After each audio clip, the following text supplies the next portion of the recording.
Cotre. Tecnologia e inovação na gestão da rega. Com sede na Quinta da Saúde, em Beja, o Cotre, Centro Operativo e de Tecnologia de Regadio, é uma estrutura promotora do desenvolvimento do regadio, levando a cabo a sua atividade em parceria com agricultores, técnicos, investigadores e empresas de rega. Uma das áreas de atuação do Cotre é a assistência técnica ao regante, que, em colaboração com a área de experimentação e demonstração, dispõe de técnicos qualificados que dão o apoio necessário ao agricultor na gestão e monitorização da água do solo. Um dos equipamentos disponíveis com este objetivo é o sensor Watermark.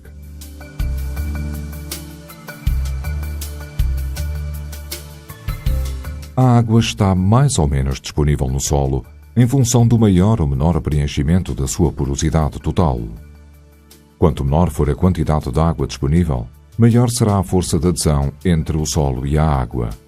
Por isso, um maior esforço terá que ser desenvolvido pelas plantas para extraírem essa água. A força com que a água é retida pelas partículas de solo pode assim ser relacionada com o esforço que as plantas têm que fazer para extrair a água necessária ao seu desenvolvimento. Assim sendo, qualquer método que permita relacionar a força com que a água está retida pelo solo e o teor de umidade pode ser usado na condução da rega, como é o caso dos sensores Watermark.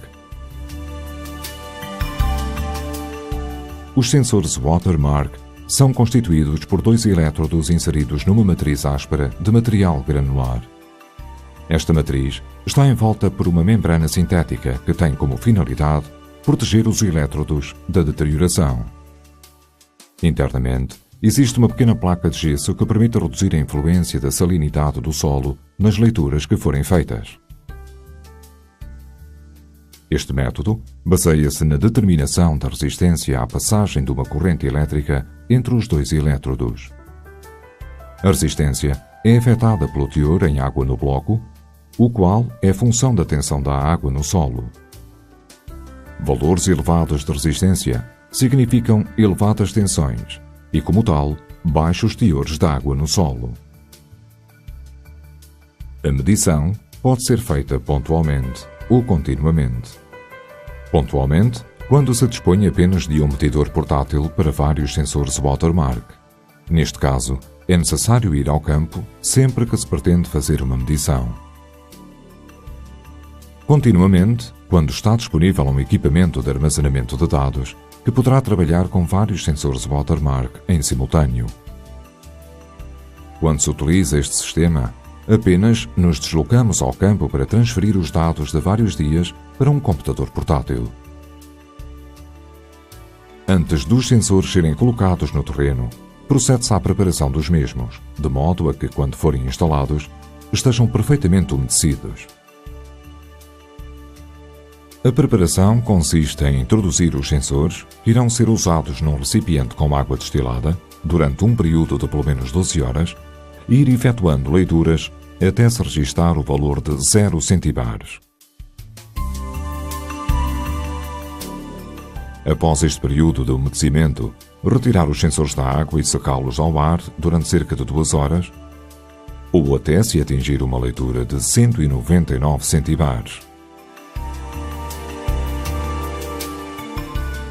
Este ciclo de umedecimento-secagem deve ser repetido 2 a 3 vezes. E após o último ciclo, os sensores devem ser mantidos dentro d'água e levados assim para o local de instalação.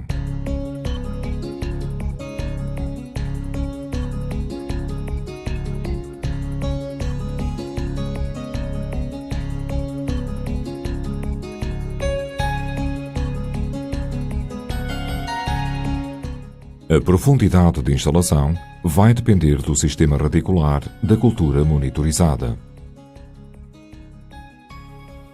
Assim, deve-se observar a distribuição do sistema radicular com recurso à abertura de um perfil de solo ou através de uma sondagem.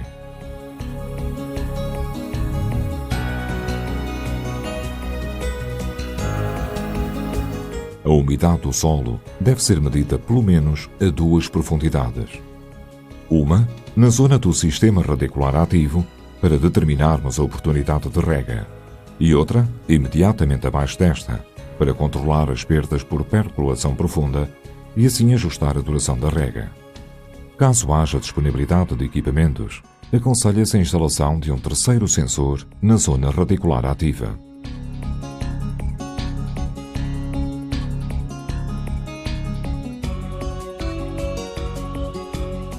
Em culturas com rega localizada, na seleção do local de instalação, é fundamental verificar a zona do bulbo umedecido para garantir que o sensor fique instalado junto do sistema radicular ativo. Depois de definida a área do bulbo umedecido, o primeiro sensor deve ser instalado a uma distância intermédia entre o gotejador e o limite do bulbo umedecido. O furo para o sensor que colocarmos a maior profundidade deve ser feito junto do gotejador, dado que é nesta zona que a frente do umedecimento atinge a maior profundidade. Para a instalação dos sensores, utiliza-se uma sonda com a qual se faz um furo no solo, até à profundidade a que se deseja instalar o sensor. Na maioria dos solos, e para se evitarem danos na membrana exterior do sensor, com partículas de solo secas e abrasivas, o solo deve estar bem umedecido. O furo deve ser aberto com uma sonda com um diâmetro superior ao do sensor em quase todo o seu comprimento. Na secção inferior dessa sonda, o diâmetro é apenas ligeiramente superior ao diâmetro do sensor, para assim se assegurar um ajuste perfeito.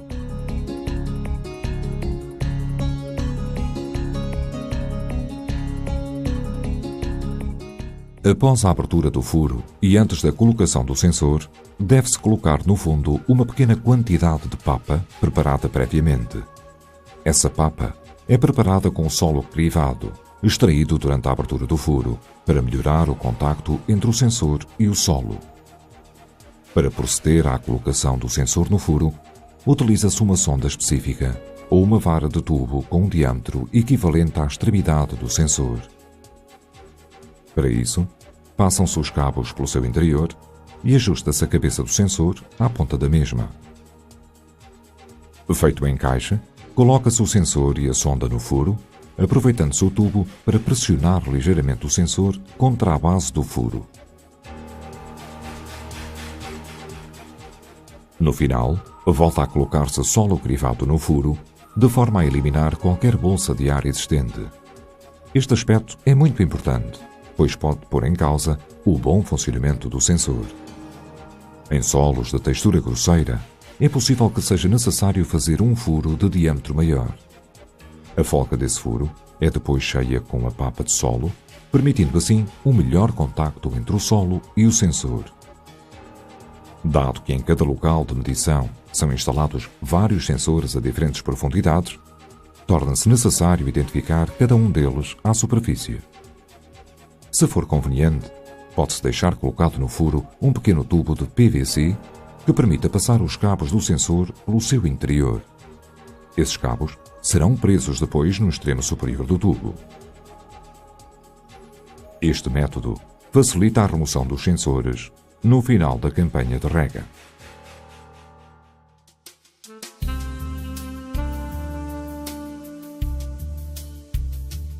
A utilização de um medidor manual é simples, pois a única leitura de saída deste equipamento é o potencial de água do solo. Assim, basta conectar as pinças do cabo do medidor aos cabos do sensor e carregar no botão de leitura. No ecrã, o valor é indicado em centibares. Quando se utiliza o sensor equipado com o sistema de armazenamento de dados, podem-se guardar leituras com intervalos de tempo compreendidos entre 1 minuto e 1 dia. Estes dados podem ser transferidos para um computador portátil para uma análise mais detalhada. Tal como foi referido quando se utilizam unidades de armazenamento de dados, é possível efetuar leituras com intervalos de 1 minuto a 1 dia. Estes dados podem ser depois descarregados para uma análise pormenorizada, permitindo visualizar a dinâmica da água no solo, com a evolução às diferentes profundidades monitorizadas, permitindo visualizar as regas e acompanhar a frente de umedecimento de cada uma delas. Com base nas características dos solos e da cultura, pode-se definir a oportunidade de efetuar uma nova rega, ou seja, uma tensão a partir da qual se deve regar, e assim definir o intervalo entre regas. Considerando que a cultura não extrai água na zona do sensor a maior profundidade, linha amarela, observa-se neste exemplo que existem perdas por drenagem, visto que houve alteração das leituras na camada mais profunda. Quando a monitorização é efetuada pontualmente, é importante que o operador utilize folhas de registro adequadas, de forma a ser mais fácil a interpretação das leituras.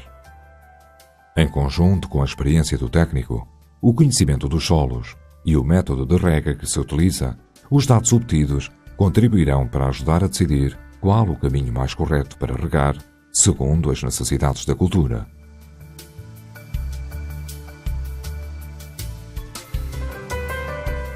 Antes de retirar os sensores, temos que nos assegurar que o solo está úmido, por exemplo, após a última rega. Nunca se devem retirar os sensores puxando pelos cabos e devemos ter cuidado para não danificar a membrana do sensor. Em caso de sensores profundos, utiliza-se uma sonda com um diâmetro superior ao diâmetro do sensor para que os mesmos possam ser retirados com cuidado.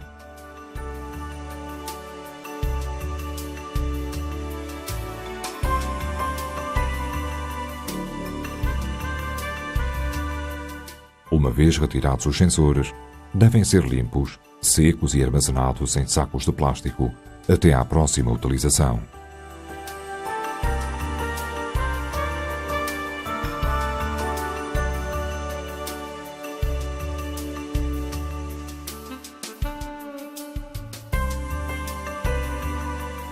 Após a plantação do olival, deparámos-nos com um problema, que era, na aplicação da água, não sabíamos se estava a ir em profundidade, se ficava à superfície, qual era a quantidade de água que a planta estava a consumir, se a água que estávamos a aplicar era suficiente, se era demasiada, se era pouca. Se era demasiada, estávamos a perder água, que é um bem escasso, e estávamos a gastar dinheiro em eletricidade na aplicação, custa dinheiro. Se era pouca, a planta estava em stress hídrico e por isso tínhamos um crescimento menor que o desejado. Portanto, menos produção que aquela que desejaríamos ter no próximo ano. Sabendo que existia o COTRE, expus esta situação, este problema que tínhamos aqui na exploração aos técnicos do COTRE. Os técnicos do COTRE apresentaram as várias alternativas que havia para medir a água no solo. E então, depois de um estudo, concluímos que este deveria ser o sistema mais viável. Optámos pela instalação do Watermark, que é um sistema simples, barato. Após o tratamento dos dados retirados do leitor do Watermark, conseguimos encontrar, em conjunto com os técnicos do COTRE, um intervalo de regas muito bom e a duração de rega ideal para as necessidades da nossa planta.